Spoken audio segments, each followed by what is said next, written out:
We already drop tested the Note 20 Ultra, so today it's the regular Note's turn, where at least on the spec sheets, the two phones are very different. On the back, unlike the Note 20 Ultra, the regular Note is using plastic instead of glass, which at least in the context of a drop test is a good thing. But on the front, for some reason, Samsung didn't go with the same Gorilla Glass Victus like they did on the Ultra, and instead they're using Gorilla Glass 5.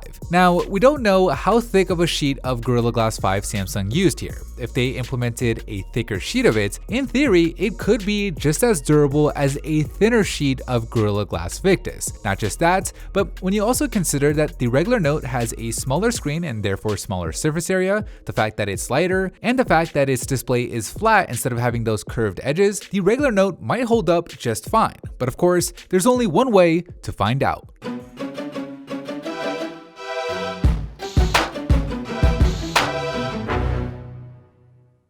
Round number 1, backdrop. In 3, 2,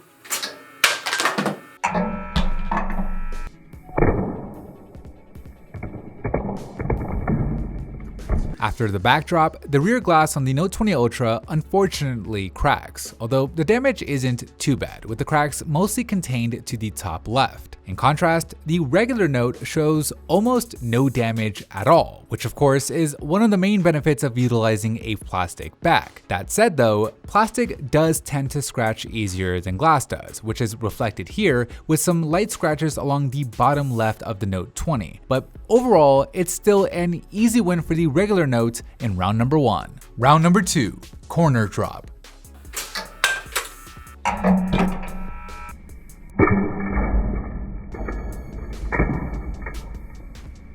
The results after the corner drop are almost identical. Both phones still remain fully functional after our 15-point inspection, and visually the damage looks very similar, making it a tie in round number 2.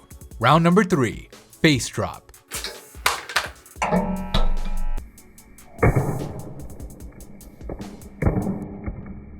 After the face drop, the Note 20 Ultra surprisingly survived without any real damage. This is presumably due to the use of Gorilla Glass Victus, and it's an impressive result, even if it's only a sample size of 1. The regular Note 20, on the other hand, well, even more surprisingly, it also survives the face drop despite using Gorilla Glass 5. I'm not sure if this is due to Samsung using a thicker sheet of the glass, or if it's one of the other variables like its lighter weight, but either way, I have to give it to Samsung. They really stepped up their durability game on the Note 20 series, with it being a tie in round number 3, bonus round.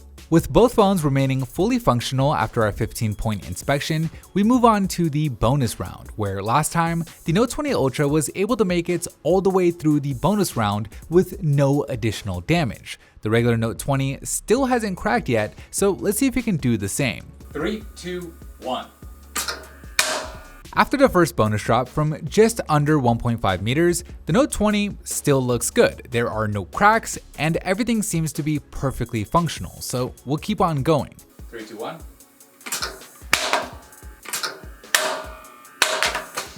Four drops in, and still nothing. The touchscreen is still fully responsive, and there are no cracks in sight. 3, 2, 1. Gorilla Glass 5 or not, the Note 20 is doing just fine. Sure, these bonus drops are onto steel and not on concrete, due to the main purpose of this bonus round being to test shock resistance, but still, a really impressive result thus far. And drop. And after all 10 bonus drops, the Note 20 comes away without any real damage. No cracks, no shattering, and the touchscreen is still fully responsive. Now, while this is undoubtedly an impressive result, it is worth noting that this is based off of a sample size of just 1 unit, and it's in this specific drop environment, meaning it's entirely possible that if dropped on a different surface or at a different angle, that the results could be different. But that said, at least in this controlled environment, no phone we've ever tested has ever done better.